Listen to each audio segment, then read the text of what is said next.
Good evening, ladies and gentlemen. This is Toby Eunice of the Gypsy Kiss. Thank you for joining us tonight. Tonight, we're having our AGK panel, and we're going to talk about Forrest Fenn and the 2006 interview that he did at the Cody Historic Center.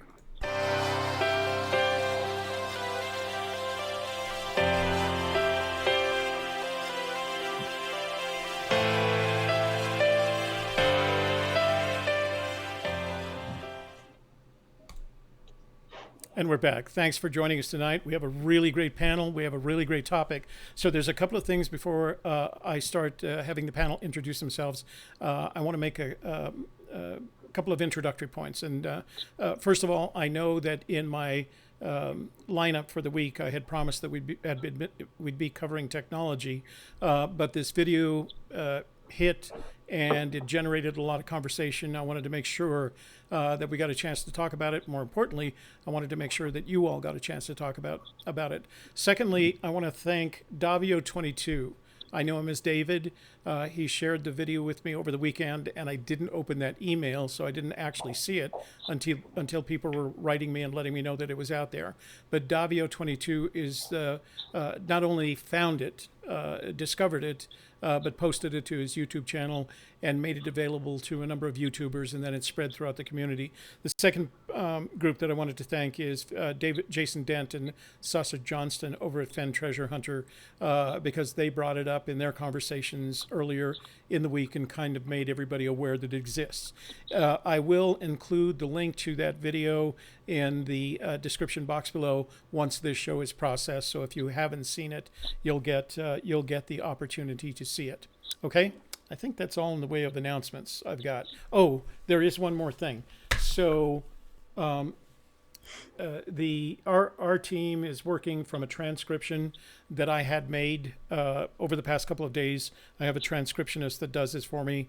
I provide her the audio, and she does a transcription for me.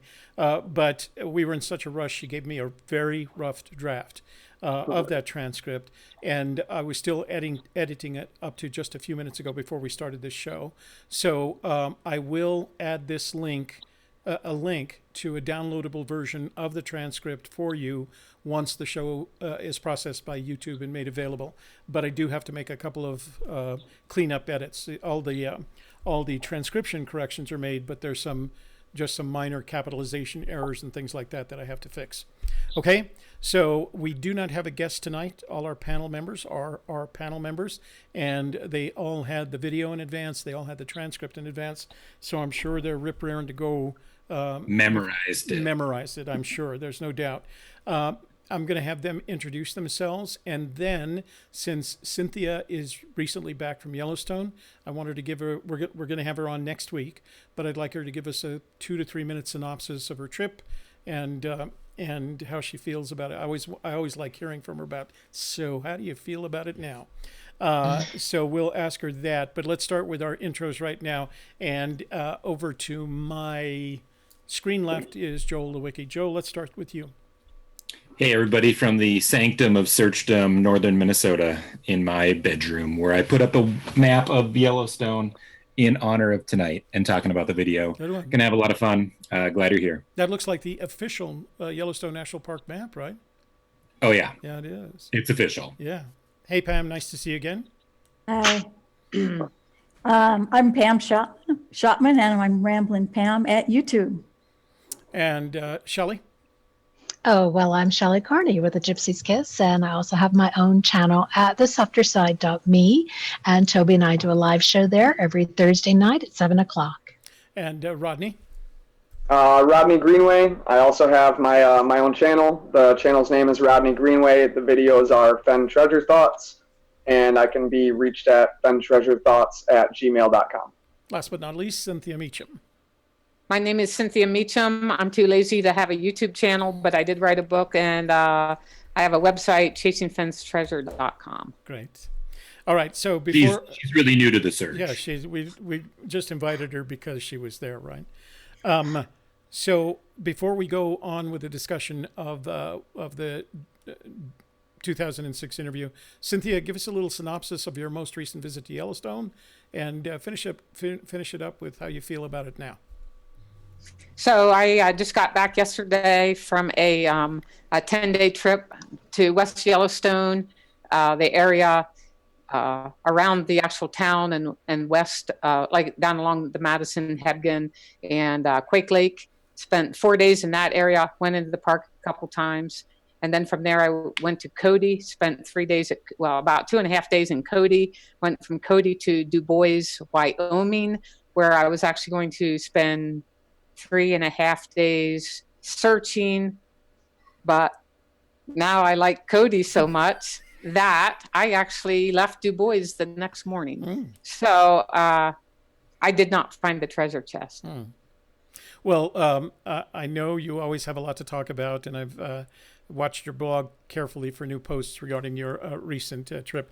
But I think if we could, if you're going to be around next Tuesday, do I have something planned for next Tuesday? Let's see if we can get together next week so that we can get a download of your trip. If not on Tuesday, then on Wednesday evening. Okay? Because you're always very gracious in sharing the information that you had. So, all right. So we have about 18 pages of transcript and a 45-minute video. I think a lot of us, I can say I was surprised to see it. It reinforced some of my impressions. For others, the big question, of course, is whether or not it changes anybody's mind about their current search location.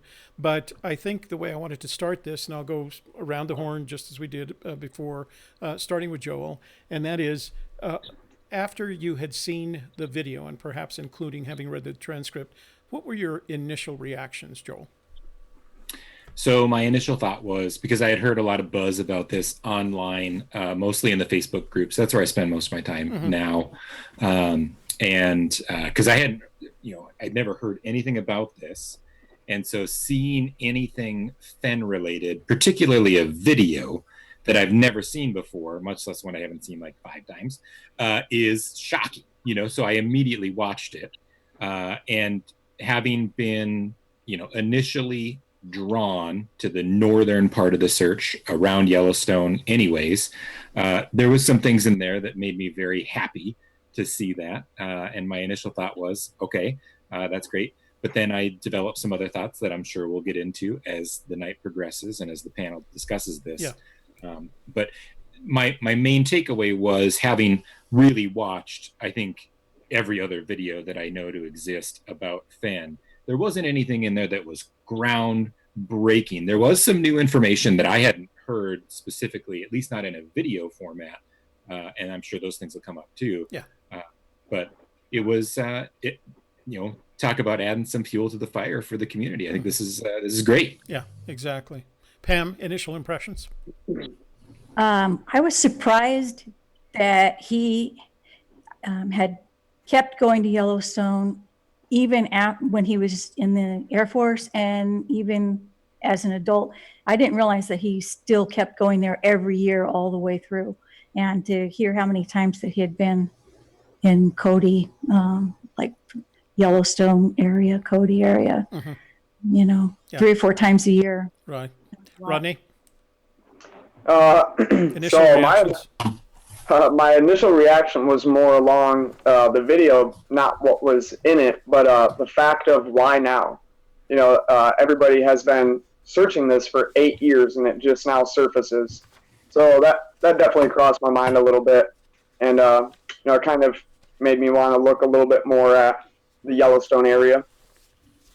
Yeah, I think that if you watch the video, read through the transcript, you realize that you have to at least give it a shot. So, Cynthia, you're the one closest to this whole Yellowstone thing right now, the most current on it. What was your initial reaction to seeing the video? So because I was traveling and had just gotten home, I didn't even know that it was there until I saw the link to it, Toby, that you sent me. I watched it immediately. And when I saw it was Cody, I almost had a heart attack, because that is my new area. So at first I was like really bummed out, because it's like, now, all the world knows that he's been going to Yellowstone all along. And as he started with, I think he said his heart belongs to Yellowstone. Yeah, so whatever. But then there's various confirmation things in that where he talked to the interviewer. So Fenn was 76 when he did this.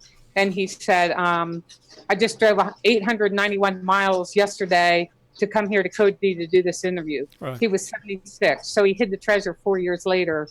And for any naysayers who question the fact it could be anywhere out of New Mexico because Fenn's too old to drive there, in my mind, that just threw that out of the park. So I was not one of those. So I don't know if that will affect others, but hopefully. I really, at first I freaked out, and then it's like, no, I don't think it'll change anyone's mind. Right. Yeah.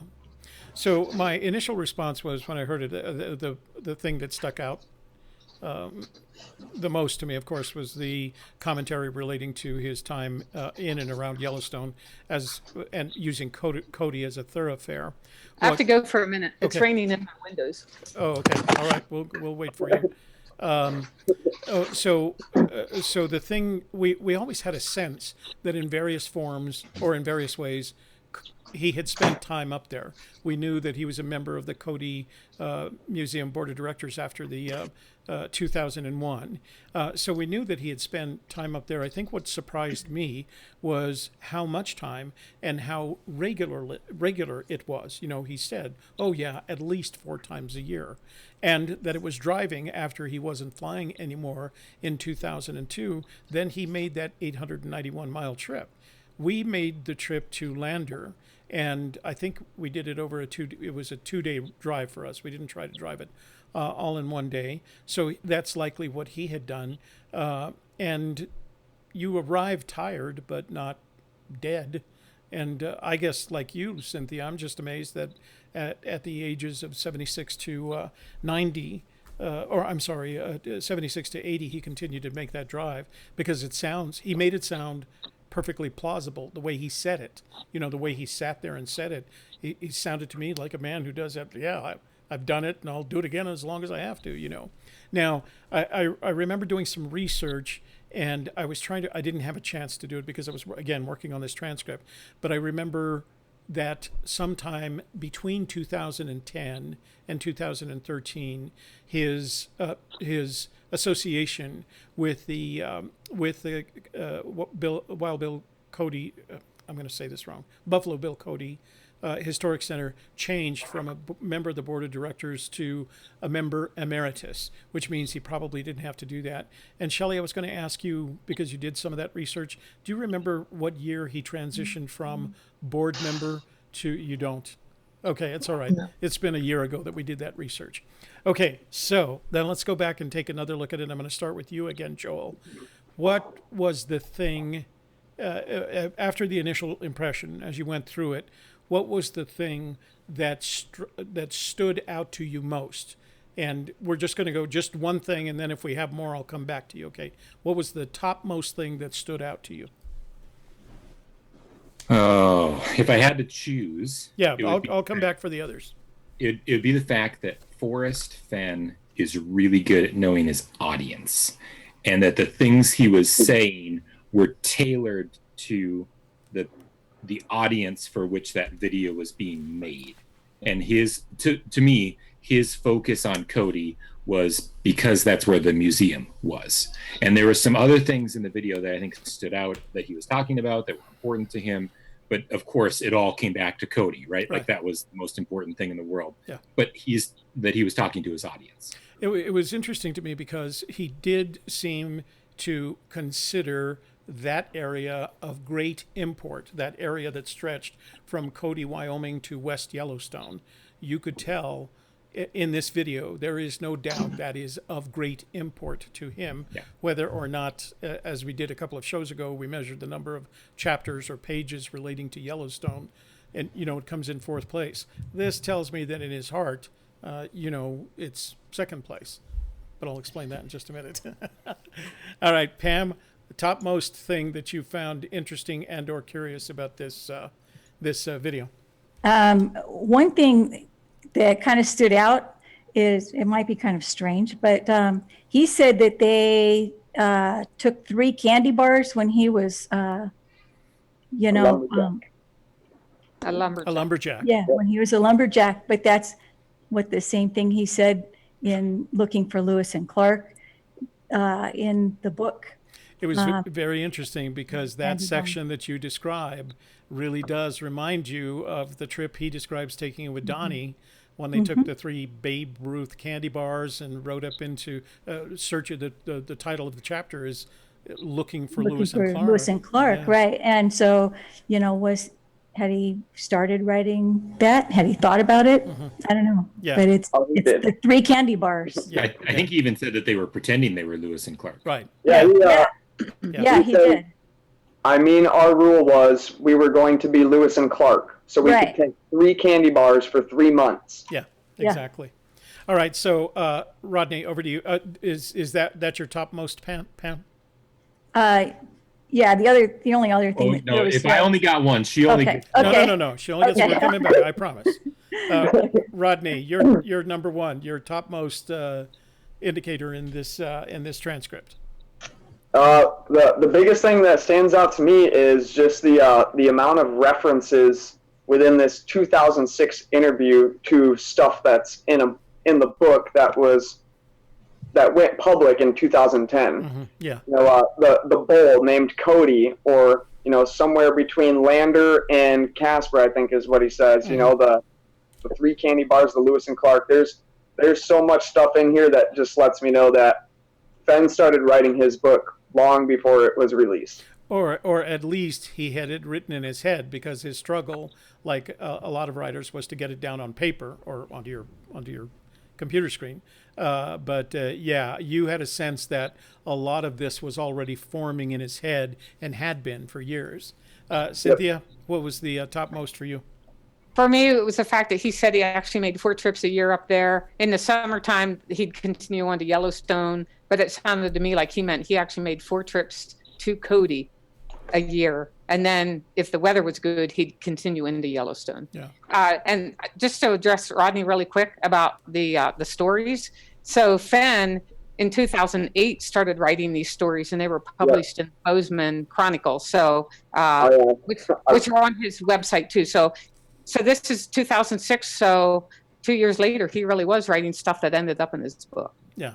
The exact same writing as the book, almost, with just subtle differances, And he's learned that lesson. I mean, if you look at some of the stories that are in Too Far to Walk or Once Upon a While, you've seen them all in the scrapbooks on Dale Neitzel's side. So he's learned the lesson of not having to do too much rewriting. Once it's written, it's written. So rather than trying to reiterate one of yours, the one that I thought, from my perspective, that I thought was the most interesting of all the commentary was the reference to the interview asks him, and what made you decide to go to Santa Fe?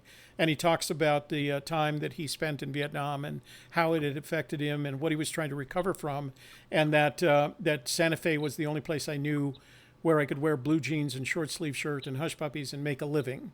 That's why I moved to Santa Fe. And I think that, for me, reinforces that, because Shelley and I have this conversation, if he loved Yellowstone so much, and I want to see if we can answer that, right? If he loved Yellowstone that much, why did he move to Santa Fe? And the answer is he could move to Santa Fe and make a living and feel comfortable. And the other thing about Santa Fe, although I believe you could do the same thing in Cody, the other thing about Santa Fe is Santa Fe has always been, I mean, I was born and raised there. My family goes back hundreds of years. Santa Fe has always been a laid-back, artsy, state government, main businesses, tourism kind of town. And so I could see somebody who wanted to start an art gallery going there because it's difficult to succeed, but if you succeed in one of the most important art markets in the United States, at least, and maybe even in the world. Okay, Joel, back to you. Number 2. Well, I was going to touch on, just for you, Toby, the fact that because he says some really interesting things in this video, obviously. Yeah. One of those being that when he is asked about Santa Fe, he has a almost romanticized story. He doesn't answer it with an answer. Right. He has kind of a heartfelt response, right? And he tells a story. I had a hard tour in Vietnam, and he says that a lot, right. And some of the things that he says in the video convey the truth of that he did have a hard tour. in Vietnam. Not just the facts of what happened, but I think emotionally, and he goes into a little more detail than he normally does of what that did to him while he was there, and then where they decided to go after that. But I think the one thing that I'll say is Cody wasn't a destination for them. They always went through there and they stopped there, but it wasn't the destination. And he uses that. He uses the description of we always pass through Cody on the way to West Yellowstone. But you can get to a lot of places, from Cody. So, Pam, number 2. Sprinkler heads. All right, let's tell the folks who haven't seen the video about the sprinkler heads. Sprinkler heads. Well, he went and he did a requisition down at Texas Tech football field, and he apprehended 6 sprinkler heads for a project. It was funny because the interviewer corrected him. And said, "You mean liberated?" Yeah, and so, but what made me curious about that is sprinkler heads aren't bronze, right? They're brass. So, I mean, does it matter? They are now, but I couldn't tell you. I don't know. He said he didn't know much about what he was doing. Yeah. So yeah. And the other thing that struck me about it is 6 sprinkler heads is hardly going to produce enough molten brass or bronze to make a number of statues. I think he said the statue that he was talking about was the one of the Native American holding a bow and arrow in one hand and the 2 rabbits in the other. And I think he said it was 2 feet tall. You'd need a lot more than 6 sprinkler heads unless they were Texas-sized sprinkler heads, I guess. So, but I thought it was interesting that he makes the comment and then he makes up for having stolen the sprinkler heads by saying, "Oh, they made out because I gave them some artwork, or I donated several pieces to their museum." Rodney, number 2. How he kind of he would steer the interview one way or another. He pretty much set the terms of the interview. Especially when he told the guy, don't put restrictions on me. Hold on 1 minute. And I think that he does that quite a bit. The interview is going to go exactly how he wants it to go. Right. And he's going to bring up whatever he feels like bringing up, regardless of if it fits the scenario. But aside from that, the interviewer mentioning we're going to have to do a second interview with you so we can learn more about you. Now I'm just, is there another one out there? Well, let me give you some direction. We have a viewer. Her name is Jo. She goes by the screen name of Fenn Treasure, and she has spent the last 2 days, she's been commenting on our videos. She spent the last 2 days contacting the McCracken Research Library and asking about them. And if you look at the comments on our last video, on yesterday's video, there's a string of her comments on there indicating the results. And I think her last comment was that they say that she spoke to one of the research directors there, and that they say that they never ended up making the other videos. So, but take a look at those comments, because now I'm paraphrasing. But Jo, Fenn Treasure, not Fenn Treasure Hunter, but Fenn Treasure, has done a really good job of following up on that. So take a look at that. There may not be any others. They may not have ever gotten that. But I agree with you. I think one of the differences between this video and this interview and other interviews that we've seen Fenn done is the interviews that we've seen him do, other than, say, the Dale Neitzel interviews, but the television interviews, the media interviews that he's done, he knows that a good portion of that interview is going to end up on the cutting room floor. He's smart enough to know how the media handles this. That it's going to end up on the cutting room floor, and that a lot of people aren't going to see it. The difference between those media interviews and this one was he knew that this one was going to remain intact. They weren't going to edit it. And I think that's why he wanted to make sure he was controlling not only the tempo, but the conversation. Because if you look at how he answers the questions, he allows himself to wander, and the interviewer was smart enough to let him go, as he gets off track, not completely off the rails, but he made his own direction, and the interviewer let him do that. And I think that's what Fenn was hoping for, because he could tell his side of the story. So Cynthia, over to you, your second topmost. How good he looked at 76 years old. Yeah, man. Actually, so many people have read the comments about that. He obviously has very good genes. So anyway, regarding the actual interview, I believe he talks about how when his family went between Temple and West, or even Fishing Bridge, maybe, Yeah. It took them 5 days. He talks about, driving 30 miles an hour or 35, whatever it was. It took 5 days. And I believe did he actually also say that they spent time in Cody so they could go to the museum when he was a kid, right? Yeah. Yeah, because he talks about seeing the buffalo that was deteriorating or whatever. So, not much time, but he said he couldn't tell how much time, but they made it a point to stay a couple days there to explore it. So yeah. Right. So he said a couple days. So does that mean that he also took time to go fishing somewhere with his dad in that area? Or that really stood out to me as well, because that meant to me that the whole time, from the time he was 2 years old until he was 19, going with his family every summer, they actually took a couple days there in Cody. So it could have. And of course, I'm looking at Cody because I just came from there. That was my new search area. So anything he said about Cody, that's what I was going to listen to. And it's a beautiful area. Once you drive outside of Cody, it's a beautiful little town. And once you drive outside Cody, it gets very fenny very quick, So my second one was his reference to the beat of the drum and the hoop of the dance. Which is an indication of his flexibility when it comes to, telling a story. He says, that's the only phrase I made up in the entire book. In the front of the book, I needed a roadmap to get me where a couple of lines had said. And he said he made up that, not only the title, but he made it up into a story. I said, he described, so Sharp was asked, in the twilight of his life, having been deaf from the age of 14, what did he regret most? And Fenn says, and I quoted him as having said, I never heard the beat of the drum and the hoop of the dance. And people who read my book tell me that it's the greatest line in the book, and it's completely made up. And I thought it was funny because I wonder how many people would look at that and say to Fenn, that was real genius, Forrest, just to compliment him. Okay, let's go to the room. I know it's very busy. Let's go to the room, see if we've got some questions, and then we'll come back for more discussions on the video. Shelley, you got some questions from the room for us? We do. So let's start with the ones that are about this topic, and then I have a few that are for particular panel members that are not on this topic. So Fossilman123 wants to know who found this video. That's a good question. It doesn't look like it was found. It looks like it was recorded from a screen. And if Davio22 is in the room, he is in the room. Davio, why don't you give the chat room a little background on how you got this video?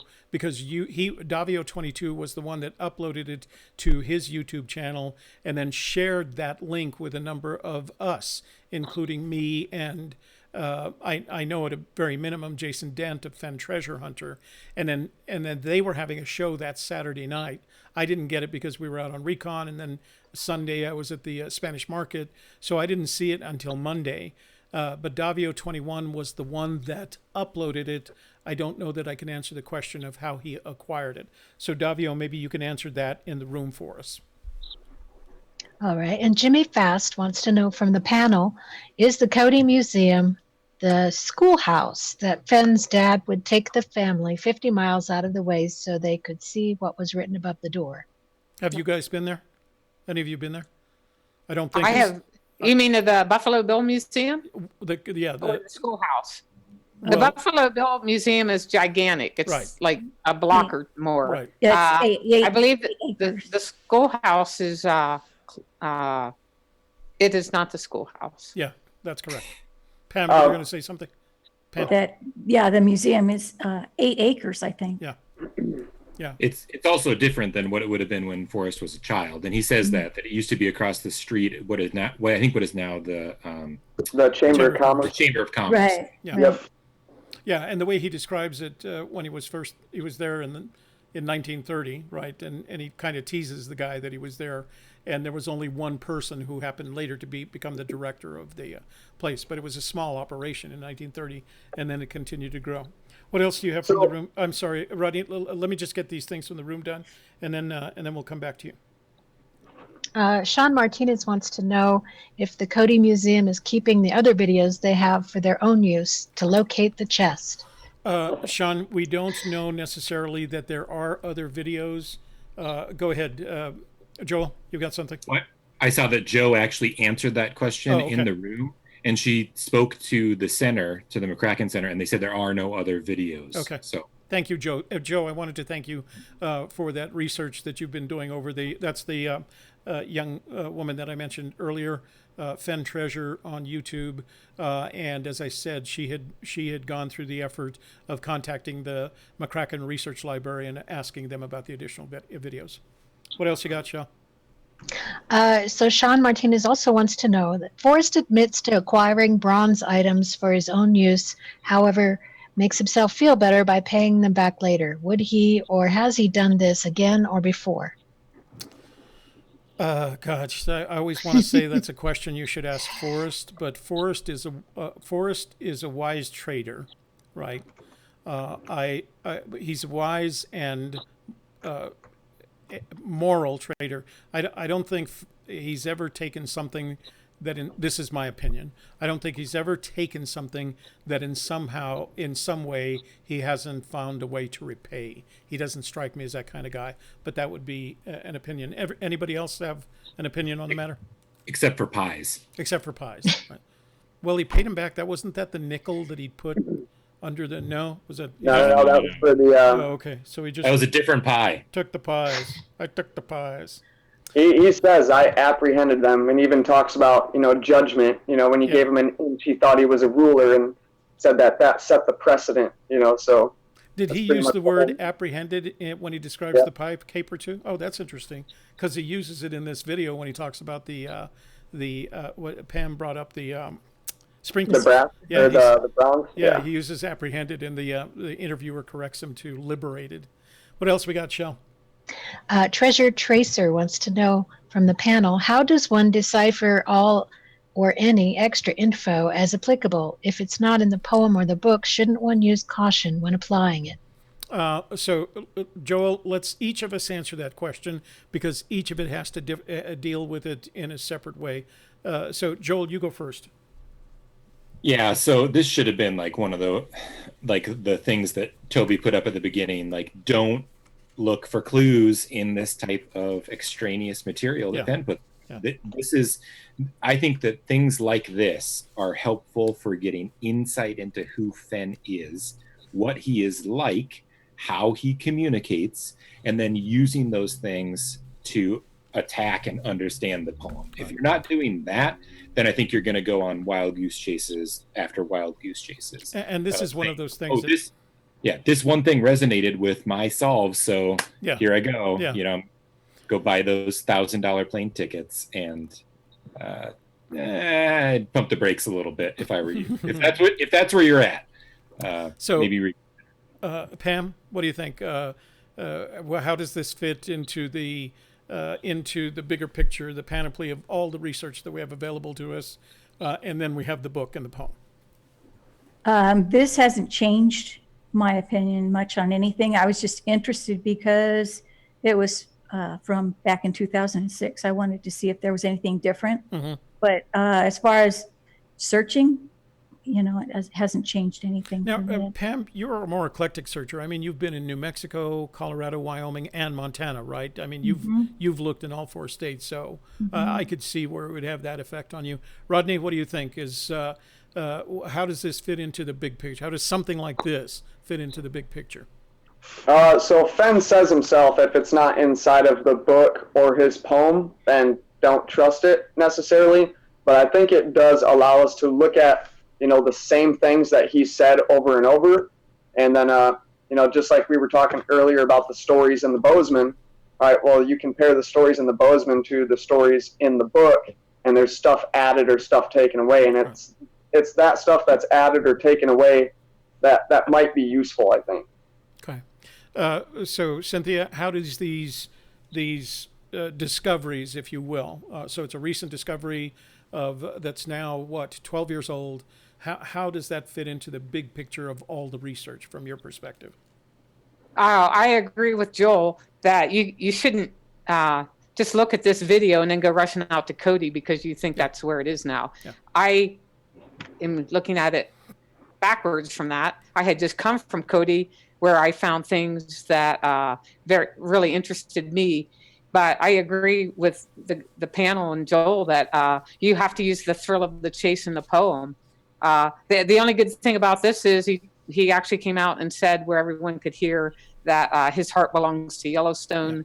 So if there was any question to anybody before about that, that should put that to rest. But there again, I agree. You can't just use this video and immediately run there thinking that it's there. So our answer to that question is we're very much committed to the information that's in the thrill of the chase. When we get things like this, we use the Fenn died in December of 2010 rule, and we figure out what kind of value that we can get out of it. The video stuff, the video recordings are important because I think it gives us insight and additional sense of who Fenn is. It's a lot harder to get out of the written materials.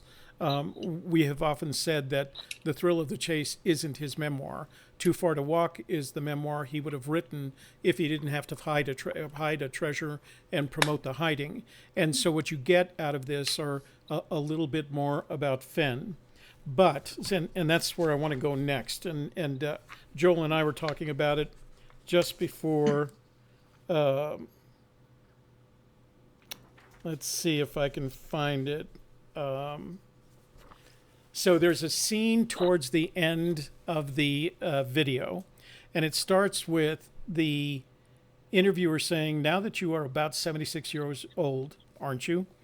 And you are not in the gallery business anymore. What are the exciting things you are going to do with the rest of your life? When you wake up at 7 o'clock in the morning, when you lay there for an hour, Fenn responds, young man, something my father told me years ago. He said, if you want a good laugh, tell God about your plan. So I don't know. I mean, there's so many good things out there. And he goes on for a couple of minutes with what I would call I'll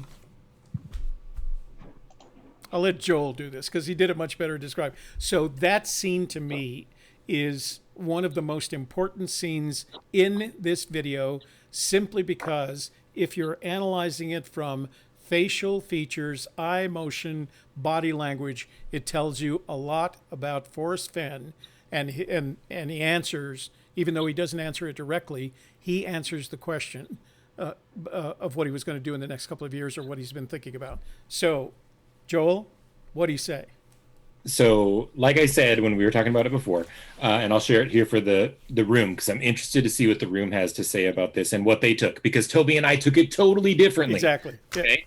He took it one way and I took it the other way. And the way that I took it was because when I first watched it and I saw Fenn's response, there was like a twinkle in his eye, and it was like he lit up just thinking about what he was going to do, because he'd already been thinking about this, I think, for a long time, obviously since '88, right? Since he got cancer and dreamed up this idea.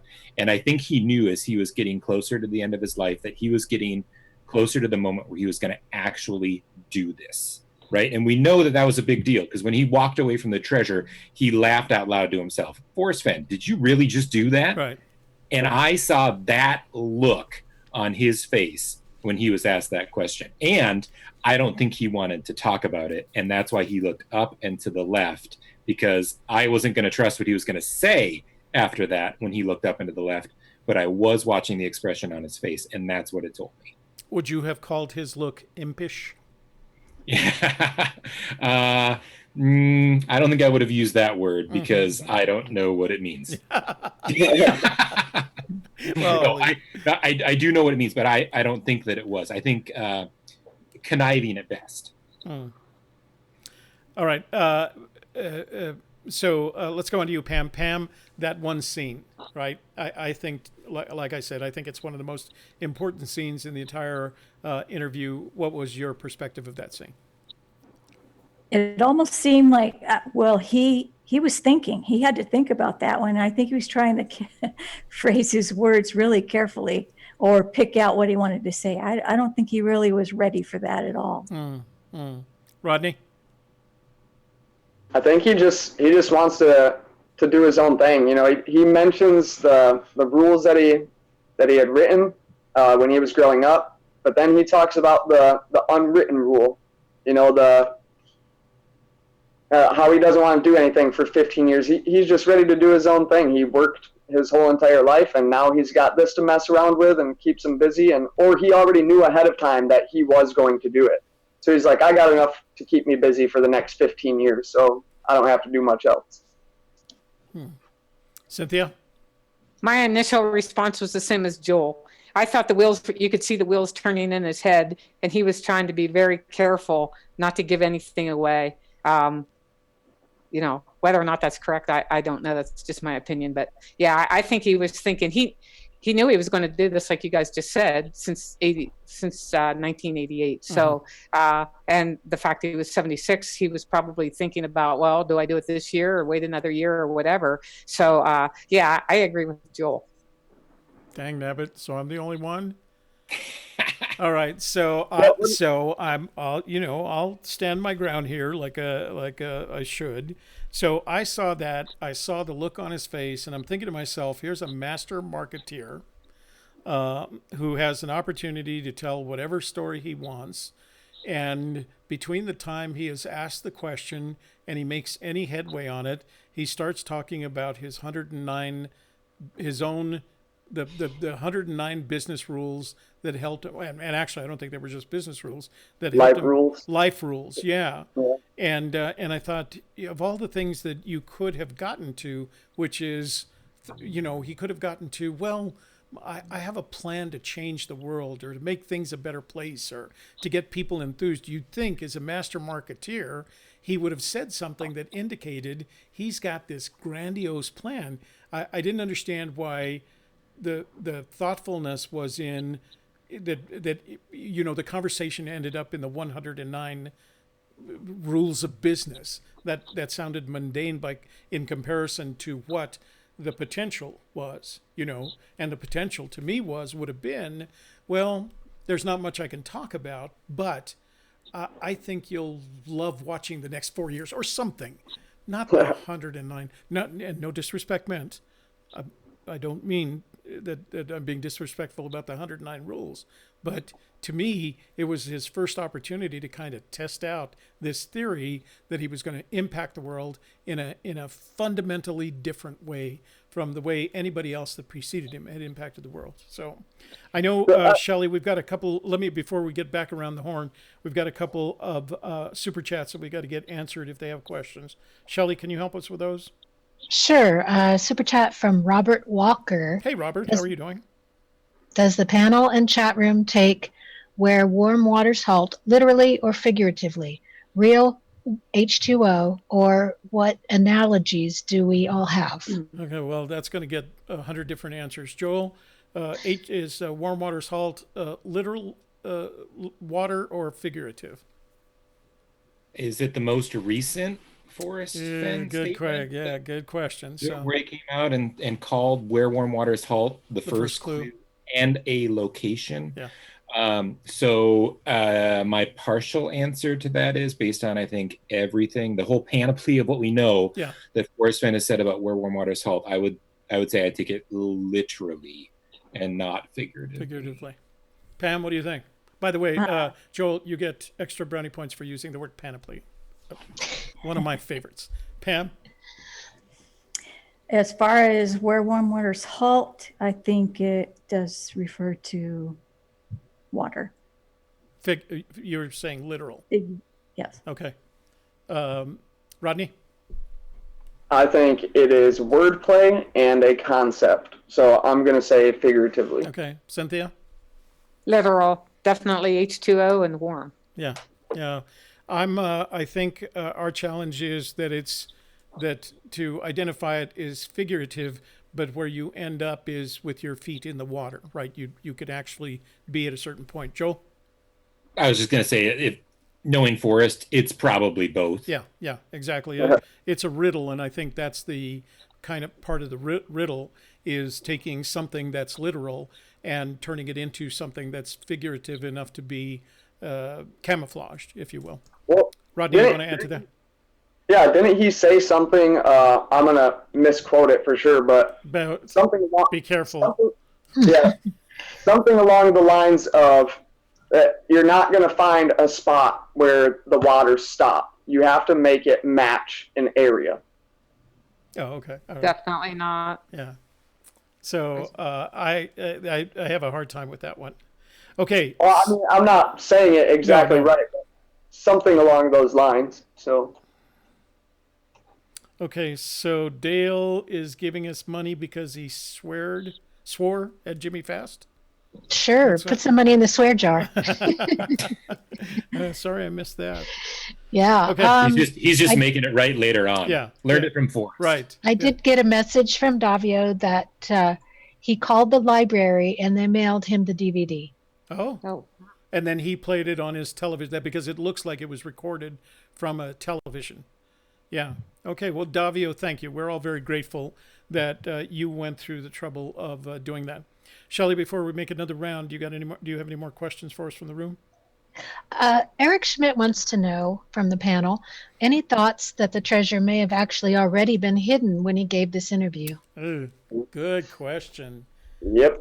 Go ahead, Joel. And was the treasure hidden by 2006?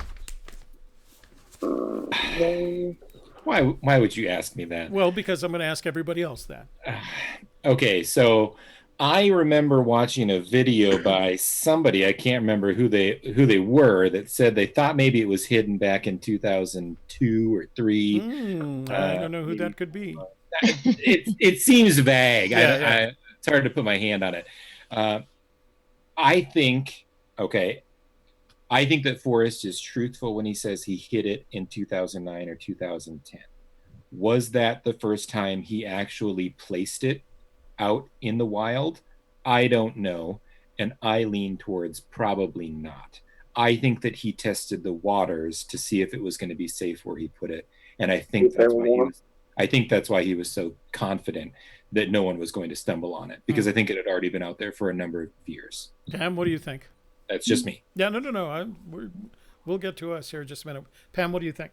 I'm interested in what Joel just said, but I think it's probably 2009, 2010. Okay. Rodney? I think it was 2009, 2010, but I think that the book was done long before him. Mm-hmm. Cynthia? Oh, I'm a firm believer, definitely summer 2010. Okay. So I'm with Joel on this one. We have a sense that that part of what Fenn had to accomplish here was test out all the theories that he was implementing. And I think and Joel's referring to a video we did, and the basis for that video was asking the question, why would he put his hair in the jar? And the answer to that question was so that if somebody had found the treasure before he had written the book, he could have made the claim that that was his biography and that was his hair, and if he had to run a DNA test. So I tend towards it was hidden, maybe not in the grand sense of the thing, but it was placed long before 2010, sometime in that 2003, 2009 time frame. So how were people seeing it? Our opinion. How's it look in the chat room, Shell? Okay, never mind. Busy. I have a question from Sasha. Yeah. Hi, Sasha. And Davio had also brought it up as well, so I want to make sure I got it in here. What about Forrest and Donnie actually logging that summer? Does that change things for you? Cynthia, you're close to this. I don't understand. Okay. Joel, do you want Does to it change what? Yeah. So Forrest is pretty clear, and I think there's photographic evidence to back up that he and Donnie went up Red Canyon. And where he was logging, if you watch that video, was west and southwest of West Yellowstone. Right. And Red Canyon is north and west on the other side of Hebgen Lake. Right. And I think they were different experiences. And I think there's evidence to back that up. And Donnie was not one of the people that was logging with him. And I think the logic of it, you could have used the logic. We could have always, in any adventure, we could always pretend we were Lewis and Clark. We could always take, in the book he said we were gone 3 months and we took 3 candy bars. because that's all we needed. Like, well, that'll get you 3 days if you're lucky. But I think a lot of those components of the stories that he tells are there. I don't think they're the same thing, and I wouldn't conflate the two stories other than having common characteristics. I wouldn't say, as Joel described, they're two different locations. They were two different purposes. There was no indication that in the story about he and Donnie going up Red Canyon, there was indications that they were going up to go lodgepole pine logging. Pam, comments? Or are you okay? I think that isn't there a video that Dale had put out on that? Joel, Yes. do you know? Joel? Yeah. So Pam, I'm glad that you mentioned that. I think this is a great point to say, because there's a lot of new searchers to this, and maybe they've only looked on YouTube for videos about Forrest Fenn because that's a logical place to look for YouTube for videos, right? Over at HOD, the home of Dale, right, or the House of Dale, which I didn't know what that was until recently because I had to do some searching to try to figure out what that was, and I finally figured it out. I was so proud of myself. Good. All it took was somebody telling me. He has a bunch of videos. Dale does he run like a television station or something? He's a TV producer or something, right? And he's done a number of great interviews of Forrest, and they're on his website, daleneitzel.com. And if you haven't seen those, if you look over on the right-hand side, there's all of these interviews that he has done with him. They're labeled under different things. Someone help me out. I don't know. There's like the trout videos. The spring videos, etc. Yeah. He'd actually, Dale would go to Fenn's house after the Fenn breeze, and Dale would actually video Forrest. He'd ask questions and Forrest would give the answers. I don't know how long they actually were, but I believe most of the videos on Dale's site are like maybe 3 minutes long. And if there's 2 different years of them, so you have to pick the year, and then you go to that year, and then there's about half a dozen. Yeah, I think some of them are on Vimeo. Yeah, that's what. To my knowledge, I don't think I've seen them on YouTube. Yeah, so he does not have a YouTube go check channel. him out. He does not have a YouTube channel. I go back to the interview that I did with him back in 2013-14, and he said that he does not have a YouTube channel, but he does have a Vimeo channel, where a lot of this material is placed. All right, Shelley, we have enough time for a couple more questions from the room if you've got some, and then I've got one more last challenge for the panel, and then we'll do some sign-off. Okay, we have from Betsy Ross wants to know, is it possible the treasure is hidden in a place he has never mentioned publicly? Yep. Cynthia, quick answer. Yeah. Yeah. I say yes, for sure. Joel? Well, how do you answer a question like that? Is it possible? Obviously, he's talked about it in certain ways, right? Yeah. He's described it as a special place. Has he said, some other name of the place by which everyone else would know it? Yeah. Who knows? Is it possible? Sure, it's possible. I think that's very unlikely, knowing Forrest. Pam, what do you think? I think that he's a genius at his word. Yeah. So. Yeah. Rodney? It's definitely possible. I mean, everything is, but if he were to do something like that, then he has a whole community of searchers that have no idea where to start and probably never will know where to start. Yeah. So. I think what you have to deal with is his objective is, although he wants the treasure to be found, his objective is to keep it out there as long as possible. So I don't have any sense that what he's going to do is provide anything other than what's in the thrill of the chase that gives you any indication where it might be. And then you're reduced to his special place. We're actually going to cover that in next Tuesday's show. We're going to have a question in next Tuesday's show that deals with this particular subject. Because once I asked myself this, I didn't have a good answer, and I still don't, honestly. So we're going to share that with the group. Okay, Shelley, time for one more question out of the chat room.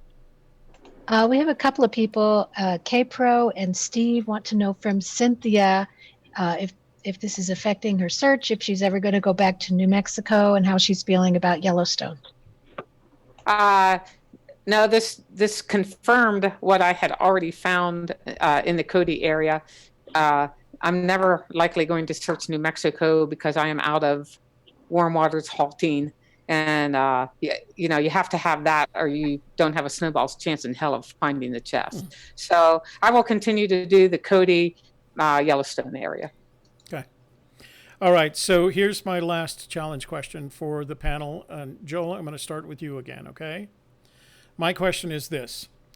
If Yellowstone or Cody was this near and dear to his heart, why was the book The Thrill of the Chase published saying that the treasure was in the mountains north of Santa Fe, somewhere in the mountains north of Santa Fe, and placed the 1,000 copies that were published were placed in the Collected Works bookstore in Santa Fe? If he loved Cody that much, if he loved West Yellowstone that much, why wasn't that book published and released in Cody?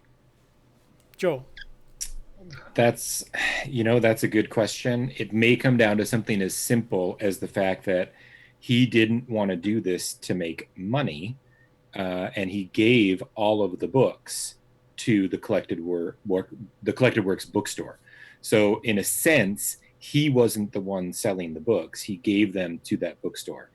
And it could be that the reason for that, Toby, was because it was somewhere up near the border of New Mexico and Colorado. Who knows? But what I do know is that he's a man that, from what I can tell, except for when he was 9 years old, has gone to Yellowstone every year of his life.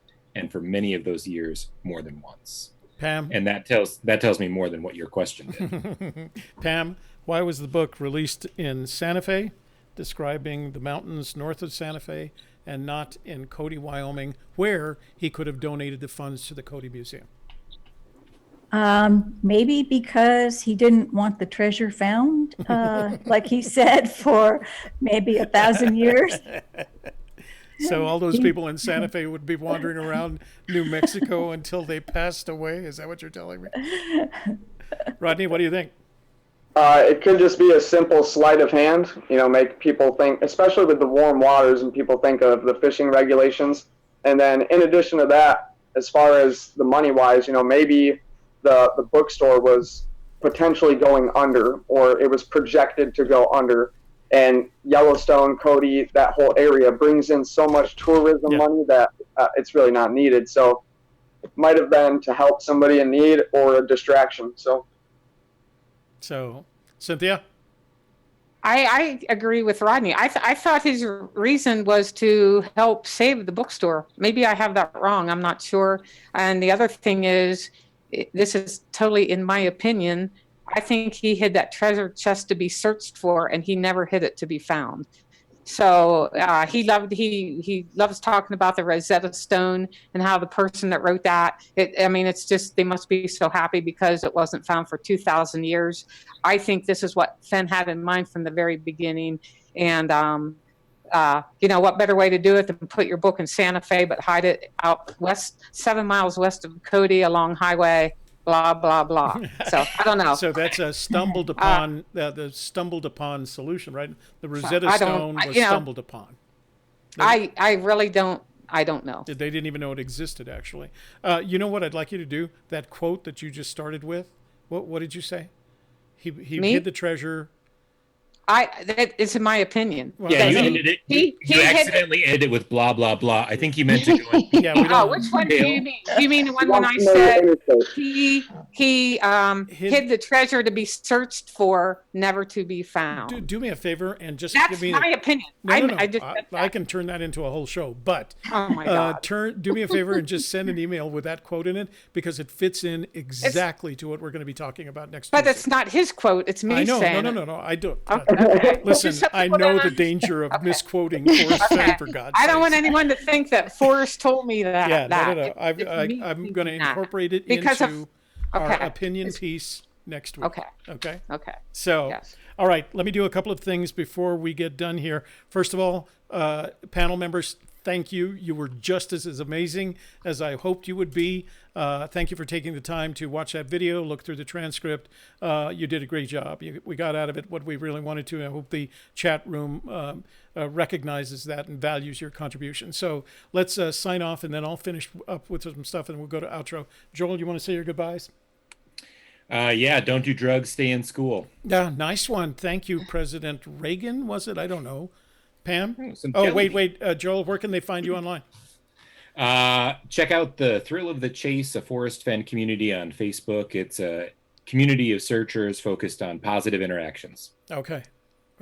Did you have a beard the last time we saw you? No, I started growing it yesterday. Oh, thank you. Pam, Genetics. Pam, say your goodbyes. I'm Pam Shopman at Ramblin' Pam on YouTube. Thank you. Rodney? Rodney Greenway, one more time. That's my YouTube channel. Go check it out. The videos are Fenn Treasure Thoughts. And you can email me at fenntreasurethoughts@gmail.com. And I always respond. Thank you. Cynthia?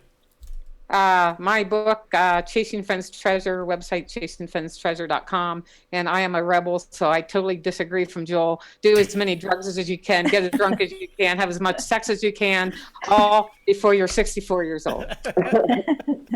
Ooh, wow. My age. That's my age. That just dropped my PG rating, I think. Shelley Carney?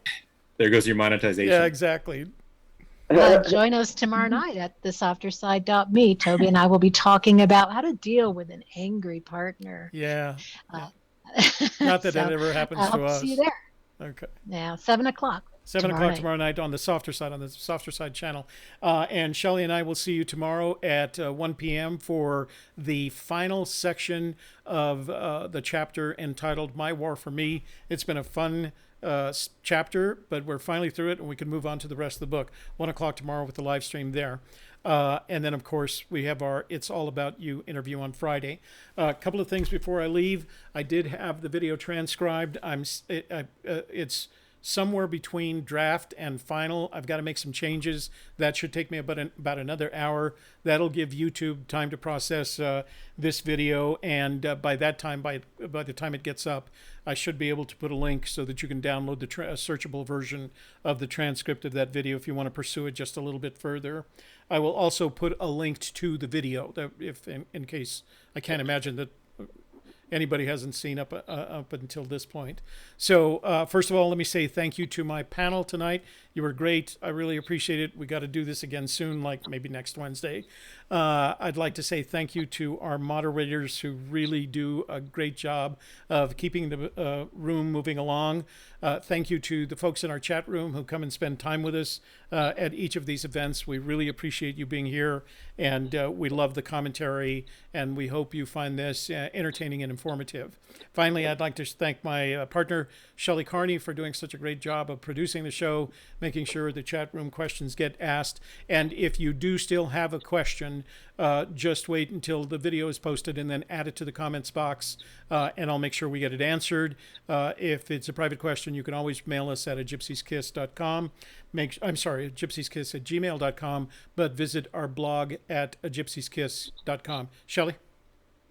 Some people who didn't see the video yet, they want the link. Are you going to put that in the description box? Yes, I will. You'll get two little gifts in the description box once this goes live, and that is you'll get a link to this transcript of the video, and we'll put a link to the video itself on Davio's YouTube page on that. Okay, and again, Davio, thanks very much for sharing this with the rest of us. And Joel wants to make a point about Yellowstone. What was that? No, that's it. I was literally pointing at Yellowstone. Oh, okay. All right. Yeah. Yellowstone. Everybody's got their Yellowstone maps out. Okay, guys. All right. We're going to go to outro here. Thank everybody very much for your participation and contribution. You've been great. And you all have a good evening. We'll see you tomorrow.